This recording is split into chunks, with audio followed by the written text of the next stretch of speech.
Taínos seem to have reacted to the Spanish in different ways. The Spaniards learned a lot from that first contact in the Caribbean. Initially, relationships between the Spanish and Taíno were good. There was a sense of happiness, and in my mind I'm envisioning how it occurred. That when they're having party, they're having small aretos, they're having to celebrate other beings. Neither side really understood who they were dealing with, who the other was, but they were at least cordial. They traded with them. They were scared of them at some point, but that they traded trinkets. That they gave them the guanin, these golden discs that the chieftains wore. People talk about the Spanish trying to enslave the Taínos because Columbus at one point mentioned they would make good slaves, and I think maybe he had some idea that they could do it, but Queen Isabella nixed it. So these are my subjects, you can't enslave them. In 1503, Queen Isabella issued an order saying that if an indigenous person, if a Taíno did not want to accept Christianity, that person could be enslaved. If they accept Christianity and they would be working for the Spaniards, they had to pay could say like a salary to them. The sort of backbone of the early Spanish colonial economy was the right to make demands on the labor of the Taínos. They're seen by the Spanish as to be servants. They are there to work the mines because the Spanish only have the thought of gold. They overworked the Taínos in the gold mines and the Spanish plantations. They took them away from their villages and their families at crucial points of the agricultural year. Penalties for failure to produce are at least depicted as having been severe. I don't doubt that they always were, but you have to understand that a lot of what has come down to us about this period isn't history, it's propaganda. We have depictions of things like people being roasted, of people having their hands chopped off. I'm not saying that those kind of things didn't happen, because I think they did. But I think sometimes the scale gets exaggerated. At the same time, the conquerors, when they came, they brought priests with them. Okay, these priests, of course, were supposed to minister to them. However, these priests, when they came to the islands, some said good things about them. They fell in love with the Indians, with the indigenous people, but others did not. One of the major sources of the writings of Father Las Casas. Las Casas, his father and his uncle had been with Columbus at La Isabela. Las Casas initially came to the New World and was swinging a sword like everyone else, going against the Taino as ordered, but he saw the visions that these people were being annihilated, and so really their rights, the one person that stood up was Las Casas. Actually, he's going to make the case that he had seen actually in Cuba rivers of blood, of all the indigenous people that were killed and massacred in the hands of the Spaniards. They're going to be talking about the exploitation of the indigenous people, and that is going to create a whole debate in Spain about whether or not the indigenous people have a soul, if these are actually human beings, people who can actually learn to be Christians.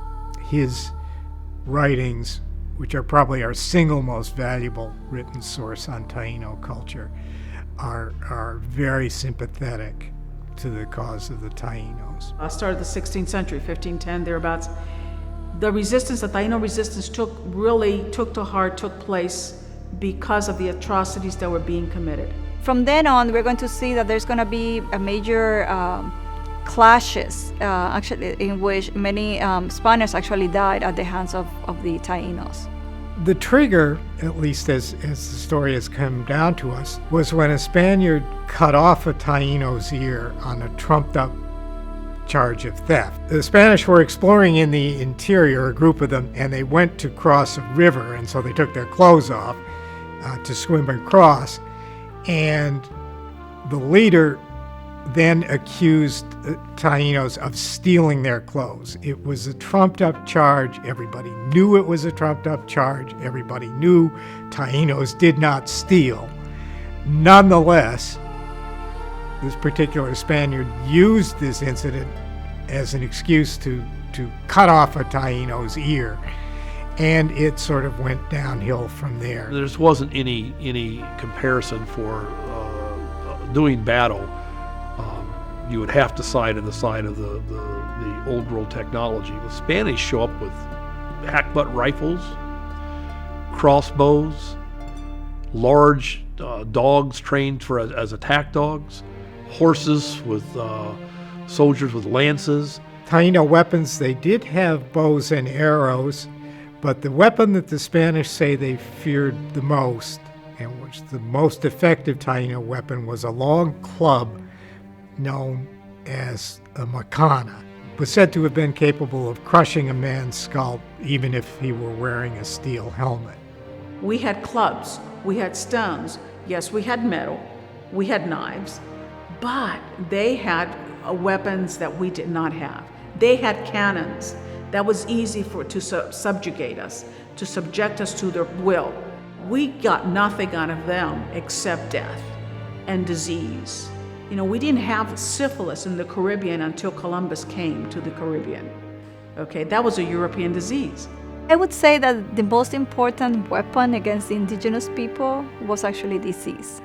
They do not know what smallpox is, that you do not know what to do, that you see your faces and your body disfigured. Many people actually died out of that. They did not know that if they rested and got some water and all of that, they could feel better and then keep fighting. Sort of active armed conflict went on over a span of not quite 10 years. As atrocities continue to occur by the Spaniards, where they hunted, where they would tear down complete yucayeques, villages of people. We have accounts of people who found their world so changed, so disintegrating, so unrecognizable that they felt they couldn't go on living in it. And so there are accounts of at least some Taínos killing their children and then committing suicide, rather than trying to face a world in which they could no longer cope. The annihilation of the culture of the Taíno and right in through the Americas is well documented. That small amounts of Spanish made huge influence because of their arms and their weapons and their tactics. They were there to conquer. They were there to make a conquest. In terms of how many Taínos there were in 1492, the estimates range very widely. The low estimate is 60,000. This is for the island of Hispaniola alone. The most common figure you'll see is 1 to 2 million. I think that's a number that seems okay to me, but it really is just a number. I don't think we have a particularly good handle on it. Maybe there's 1 million. Maybe there was 500,000. The point is there was a large number of indigenous population, the Taíno, that were decimated, assimilated, or just disappeared within the first 10 to 20 years of contact with the New World, the Spanish arrival. If someone were to ask me to describe the Spanish impact on the Taínos in one word, I would say devastating. But I would not say completely fatal.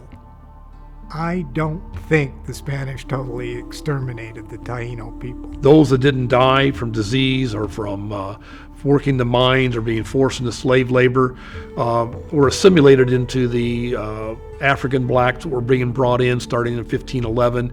And so these cultures were becoming intermixed. So I don't think the Taíno are gone. I think they're still here today. Certainly the linguistics are here.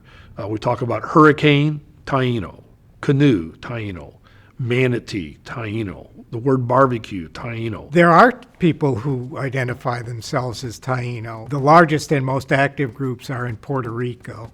The 2010 census that we just had, there was a 48% increase in people identifying as Taíno on the island in Borinquen. That translates to about 19,000 people. Been a very important study that was done now a few years ago under National Science Foundation, University of Puerto Rico, looking at genetics and looking at the traits of Taíno that are in the genome. And certainly we see that. That's not to be unexpected. First they went to remote village areas, then they went just to the general population. And what they found was as many as 60% of the population in Puerto Rico is carrying the genome of the Taíno. It is my job to go to Cleveland, where there are 44,000 Puerto Ricans. If we go by the statistics, 60% of them are going to have Taíno heritage, Taíno blood in them, Taíno DNA. They don't live the way Taínos did 500 years ago, but we don't live the way our ancestors did 500 years ago. But they do try to preserve some Taíno traditional knowledge, Taíno dances and music, Taíno beliefs, and so on. Now we have a resurgence. The resurgence is that we accept who we are as indigenous people. It makes no sense for a nation such as ours to not be aware and not to know what has been done generations past. It isn't meant to be that we are to feel guilty about it, but not to let it happen again. If you look at the major transformations in human history, and I don't care, give me a short list, 5, 8, 10, 12, I don't care how many. You have to include in that list the unification of the old and new worlds into a single world. After that, everything is different from the way it was before. People, plants, animals, diseases, ideas start moving all over the world in this sort of first great sweep of globalization, a word that's much bandied about nowadays. But the real globalization first occurs at the end of the 15th century. In a sense, they are the first people in the path of the hurricane. And they deserve our study and respect for that very reason.